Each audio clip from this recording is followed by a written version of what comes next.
menghadapi acara pembelajaran kita hari ini, kita berdoa dulu. Coba Udi pimpin doa.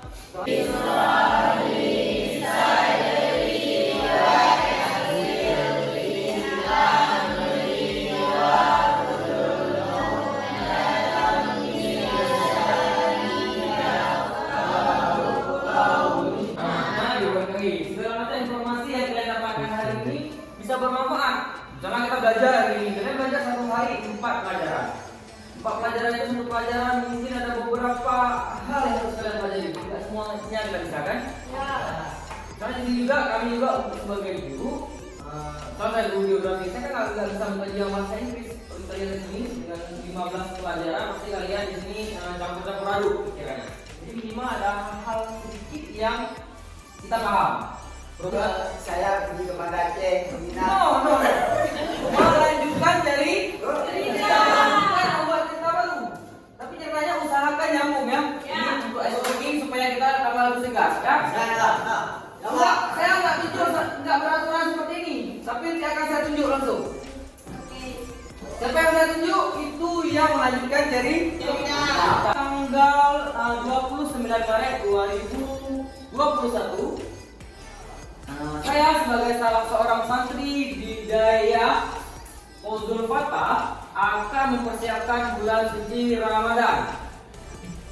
Dan saya mempersiapkan semua yang harus saya siapkan untuk bulan suci Ramadan. Oke, next. Dan saya akan menyiapkan mukena untuk salat tarawih. Oke, Rudi. Ya, saya menyiapkan diri untuk menghadapi bulan suci Ramadan. Oke, ayo. Kurang dari 10 hari lagi kita akan berjumpa dengan bulan suci Ramadan. Saya telah menyiapkan segala sesuatu. Oke, beruntung. Ini berhubungan dengan siap-siap. Oke, sudah semua. Dari ayat sumbernya ya tanah, pegunungan, matahari. Ada minum air hujan di sini? Enggak. Kenapa tak minum air hujan? Natli.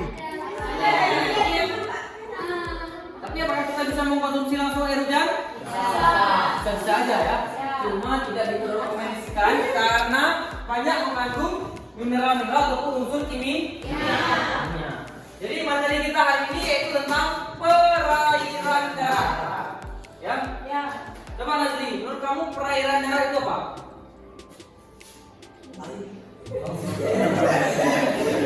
Ya, pembelajaran kita hari ini yaitu dengan cara berkelompok. Coba yang kelompok di sini merapat ke sana 2. Ini juga merapat ke sana, yang sebelah sini merapat ke sana. Kalau pindah lagi sama ini. Siapa? Kenapa Pak pindah? Nanti pindah ganti. Pak pindah ya Pak. Sini cepat.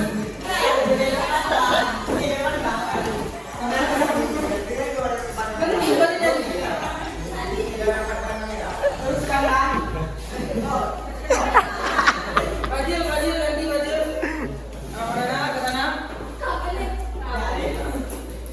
Saya sudah membagi di sini dari segi kesiapan belajar kalian, dari segi gaya belajar kalian di sini sudah sangat berdiferensiasi. Dari sini suka membaca, ada yang gaya belajar yang estetik bercampur. Jadi saya akan bagikan ini akan kalian jawab dengan cara berkelompok. Nanti saya akan putar videonya di sini, juga kalian bisa lihat di buku catatan kalian ataupun buku teks kalian di sini untuk menjawab topik ini. Ini masalah tentang perairan dan hari ini kita tentang air bersih. Pada air kotor tidak dimanfaatkan oleh manusia ya. Kalau air bersih memang sangat digunakan oleh manusia. Oke ya, saya bagikan ini. Ya sudah aku dia Pak.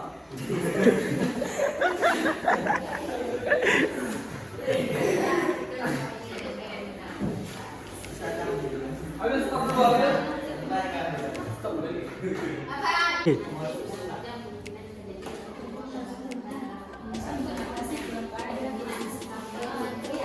Nora, kamu tugasnya di sini saya lihat kesiapan belajar kamu jauh lebih baik. Tolong kamu koordinir rekan-rekan kelompok di sini supaya bisa terjawab semua. Nanti siapa yang akan mempresentasi? Kalian ada masalah di sini? Enggak ya? Enggak ya? Ini kalian setelah bisa melihat video segala macam nanti di sini. Siapa yang mau bantu Pak? Nani Pak, Nani. Oke, Nani. Ahli di sini tugasnya sebagai tutor sebaya ya. Oke, di sini pemaparannya Naura, Puratayun, Ramadana Astila. Di sini kalian tugasnya sebagai tutor sebaya. Manfaat tutor sebaya di sini artinya kalian jika kawan kalian di kelompok ini masih belum jelas, kalian bisa menjelaskan lagi. Jadi peran saya kasih sedikit ke kalian ini supaya lebih terkoordinir dalam kerja kelompok. Ya, nanti mungkin di pelajaran lain si Ramadana Astila dibantu oleh teman yang lain. Itu dalam pelajaran saya ada 3 orang di sini yang kalian sudah diskusi selama di sini kurang lebih 20 menit. Ya, sudah 20 menit lebih kalian diskusi. Mari kita memberikan applause dan juga semangat kepada kelompok 1 yang akan mempresentasikan. Coba kalau applause sama-sama.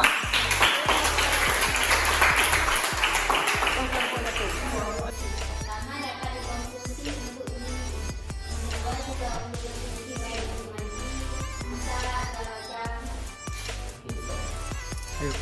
Oke ya, mana applause lagi yang sudah mempresentasikan kawan kalian.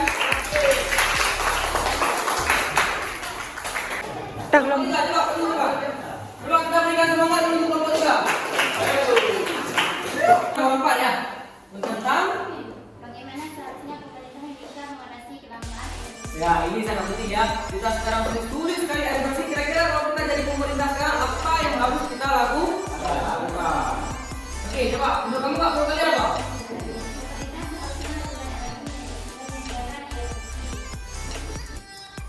Dan menjaga air tidak berhenti Oke, jadi kita bisa lihat ya ada 2 di sini.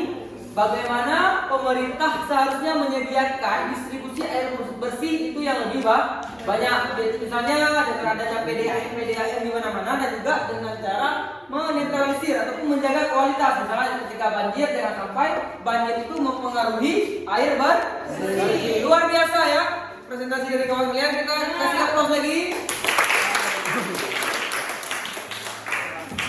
Perairan darat itu sebenarnya ada apa aja? Ada sungai, ada danau, ada apa lagi?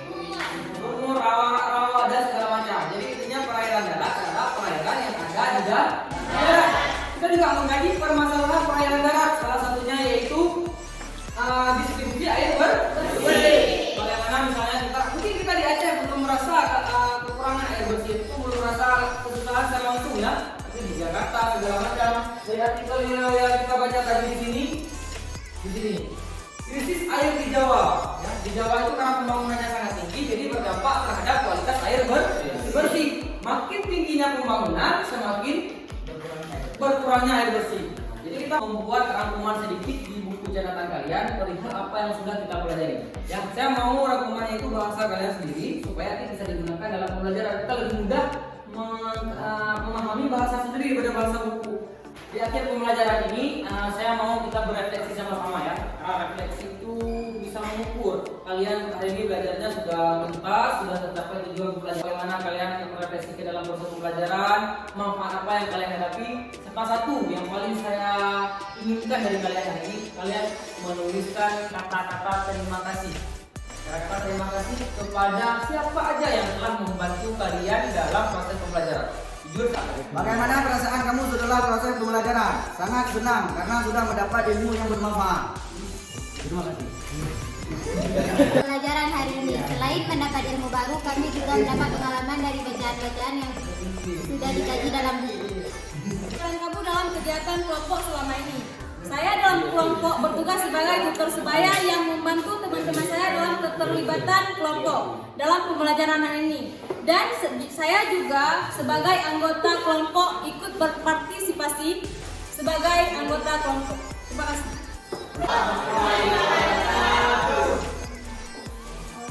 Terima kasih kepada kepada seluruh dewan guru, terutama guru di bidang mata pelajaran ini.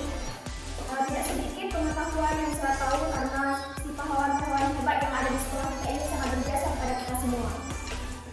Dan juga kawan-kawan yang telah sudi mengkritik dan menyarankan kita selama ini agar kita melangkah dan maju untuk melakukan sosial yang lebih tinggi seperti orang-orang di luar sana. Jadi di akhir pembelajaran hari ini kita sudah melihat bagaimana peredaran darah segala macam. Kalian di akhir sini juga kalian sudah merefleksikan. Jadi inti yang saya munculkan di sini, kalian sudah sering merefleksikan diri. Kita dalam agama kita juga disuruh kita untuk muhasabah. Muhasabah itu mengingat kembali apa yang sudah kita lakukan. Jadi berhubung ini pertemuan terakhir di semester ini dan juga akan persiapan ujian dan juga mendekati bulan puasa, kalian bisa belajar lagi di rumah segala macam. Ada hal-hal yang bisa ditanyakan, bisa langsung koordinasi dengan teman ataupun bisa menghubungi saya seperti biasa. Kita bisa aktif di Google Classroom. Ya, dari pembelajaran ini, mari supaya kita diberkahi oleh Allah Subhanahu Wa Taala. Mari kita mulai dengan salawat. Ya, coba hadmi kita. Sallallahu wasallam.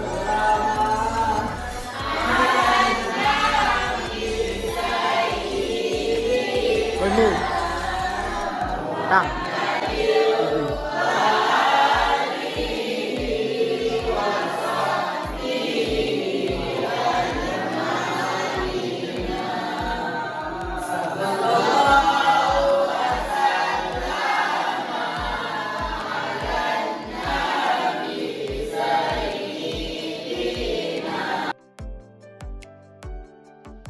Assalamualaikum warahmatullahi wabarakatuh.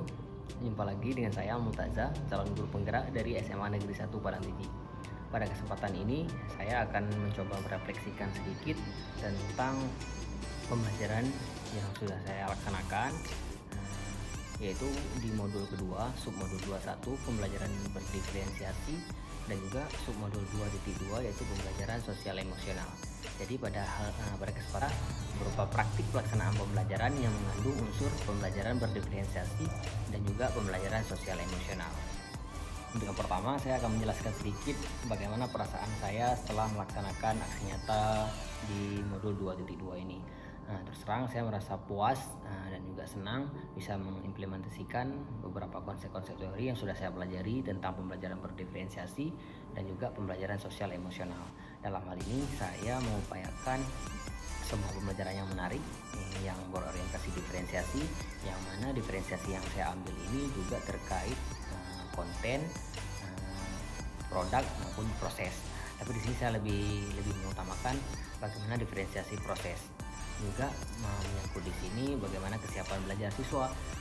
Saya bisa mengelompokkan beberapa kelompok belajar siswa yang dari segi kesiapan belajarnya baik, sedang ataupun memang belum cukup baik. Dalam pembelajaran diferensiasi yang saya laksanakan di sini, saya coba praktikkan bagaimana kesiapan belajar siswa dan juga profil belajar siswa yang berbeda di sini menciptakan suasana belajar yang menyenangkan.